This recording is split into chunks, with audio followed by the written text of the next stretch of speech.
Hey guys, welcome back to my channel and another video. If you are new here, my name is Nicole and I make bookish related content on the internet once a week. If this video is something you enjoy, please feel free to hit that subscribe button. So today's video is the May TBR, and basically most of it is just a bunch of books I'm forcing myself to read, which is maybe what I should call it instead. Oliver, please don't make noises. But yeah, a lot of these books have been on my, some have not been on my TBR for long and some have been on my TBR for a while. And I'm kind of just bullying myself into reading them. But let's just get straight into all the books that I'm bullying myself into reading in May. The first book that I have picked, technically it was the last book I picked because it's at the top of the pile, is Promt Theory by Anne Labar. I'm going to be honest, I just know it has something to do with prom, and one of my prompts in my Speak Now Taylor's Version reading challenge is reading a YA contemporary novel, and prom is young adult, so that's why we're going with it. It's literally that simple. But let's just actually work out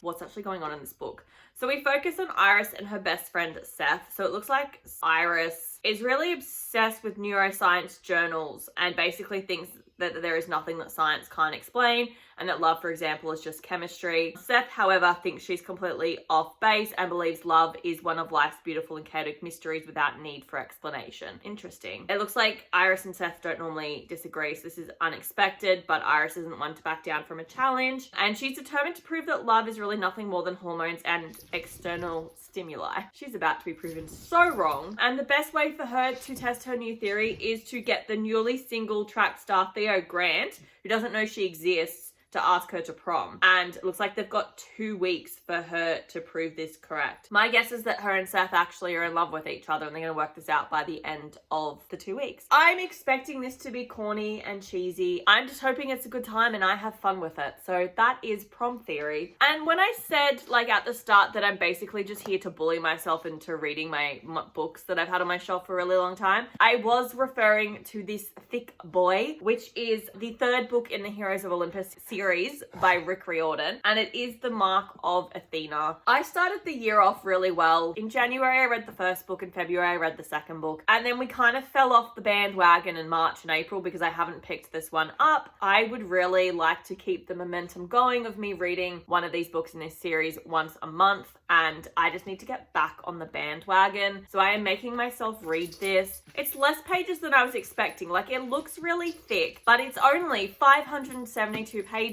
I think that this is going to be the best one out of the 3 that I will have read so far, purely because the first one focused on Camp Half-Blood, and then the other one focused on, I think it was Camp Neptune. At the end of the second book, the Son of Poseidon?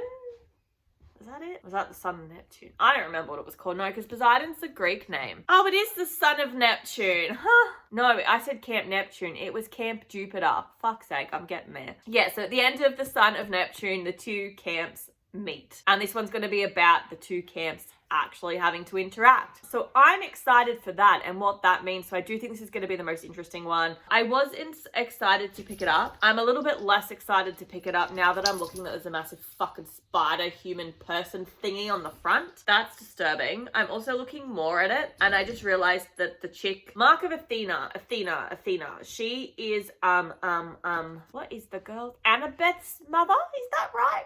Sometimes I get confused because they switch in between the Greek god to the Rome god, and I'm not as across who the Rome gods are and their names. So she's standing on what looks like to be a bunch of rocks, and there's a lot of swords stabbed into said rocks. There's some bulls, and I'm pretty sure there's some bones. So, which would make sense because the creepy spider chick's clearly been eating people, and that's a lot of people who have died. They've got all these massive swords, and then this bitch is here with this tiny ass little dagger. You can take that thing down, honey, with that? I don't think so. So look, I don't really know what's going on, except I guessed it right when I said Annabeth because the name's right at the front. Looks like we are on a ship, and she's petrified of losing Percy again. I think this tagline's changed because it now says 1 fatal prophecy, 7 brave demigods, a quest to find and close the doors of death. So that's not morbid at all. But basically what the main subplot is as well in this book is that these old gods are trying to come back to Earth and overthrow the Greek/Rome gods. So like we've got Gaia, who is like the mother of Earth or something. She is trying to raise all of her children to take over and rule Earth, essentially, and the demigods have to fight and stop that. And I just think that the gods are so fucking useless. They can't sort their own shit out, but they're continually pushing their teenage children to fight their own battles for them. And I just think, like, yes, it makes a great book for young people to read, but like, fuck, they're useless. I mean, I wouldn't be doing shit for them. Fight your own battles, man. I know it's because they're like, there's some rule that they can't, but that's just horse shit. You're literally Zeus. You're the head dude in charge. Like, break your own fucking rules. There's probably a reason why. Maybe means something will happen, but like, still get your shit together. And then the third book I want to pick up is Always Never Yours, and this is by Emily Wibberley and Austin Siegemund-Broka. So in March, I read another book of theirs, which I actually can't remember the name of. That's awkward. Wow, I'm really blanking, but in March, I did pick up a novel of theirs, which I really, really liked. I thought it was great. I had a fun time with it. So I basically just want to pick up another one of their books because I really like the way that they write. I've read 2 of their novels now, and one YA, one adult, and I enjoyed both of them, and the writing style was really good. This is also one of the 24 books that I want to read in 2024, and I feel like I need to get back into reading the books on that list because I've just got this paranoia that if I don't smash them out, I'm essentially not going to read them, but like, I'm gonna be fine. So I need to calm down and chill out. So we focus on Megan. She's in high school. Basically, every time she's dated somebody, they break up, and then that guy then immediately after they break up finds the person that he's going to basically fall in love with and spend the rest of his life with. Hilarious that we're saying this when they're like high schoolers. So like, calm down, because you're not going to find, statistically, you're not going to find the love of your life in high school. It just doesn't happen for the vast majority of humans. So that's very dramatic, but I'm here for it. So instead of her being upset about this, she decides to pursue her 2 passions, which is finding her next fling and then also directing theatre. However, she's actually cast in her high school's production of Romeo and Juliet as Juliet, and she actually thinks it's a mistake because she's more interested in being behind the scenes directing it than actually being the leading lady. And then it looks like she meets Owen, who's an aspiring playwright who tries to convince her that she deserves to be the star of her own love story. So look, I just really enjoy the way that they write. I just want to have a fun time with this. I think I am. They're generally quite easy reads for me. They're lighthearted, but they have a little bit more depth to them. So I'm just excited to pick this one up. And then book 4 that I want to read is Champion by Mary Lou. This is also one of the books that I want to read in 2024, and also the final book in the Legend series by Mary Lou, which means that if I read this bad boy, I get to tick that whole series off the book series I want to read this year, and then that'll be the second series I will have been able to tick off. So hence I'm forcing myself to read this one. This is just a very meh book series for me. It's got like the dystopian society. We focus on Day and June, who are both currently now on the run for the Republic. They're wanted. Well, they're not, because they've now teamed up with the new Elector guy who's young. His dad died. That happened in the next book. They didn't assassinate him like they were supposed to. And then they've kind of teamed up with him. And June has basically been selected to be one of the people that goes into training, I think, to be the Prime, which is the person who is just solely dedicated to being the Elector's main bodyguard, and generally there forms some sort of emotional attachment between the two, and they usually wind up being together, which is what the Elector's hoping for. And we're just going to continue on with that. This is the final book. I know that there was some other book, but I think it was a novella at Rebel. I don't know where Rebel fits into this story. I don't own it, so therefore I don't intend to read it, just because this series has just been kind of meh for me. Like, I truly believe I would have enjoyed this more like 10 years ago when the series came out, which is fine. It's very, very young adult. Tropes are very similar. I've read it before. I just think other authors have done it better. But I am reading this to purely get this book off my shelf and say that I've read them and I've done it. This doesn't seem like a very thick book. Oh, we get a 10 years later epilogue. Maybe I'll enjoy that. 353 pages. So I just need to get it read and get it off my shelf. I feel like if I can do this, I'm going to feel really good about where I'm setting for all of my reading challenges. That's what's going on with this one. And then book 5 is a newer another book to my collection, and that is The Bodyguard by Catherine Center. I picked this book up when I was in Melbourne,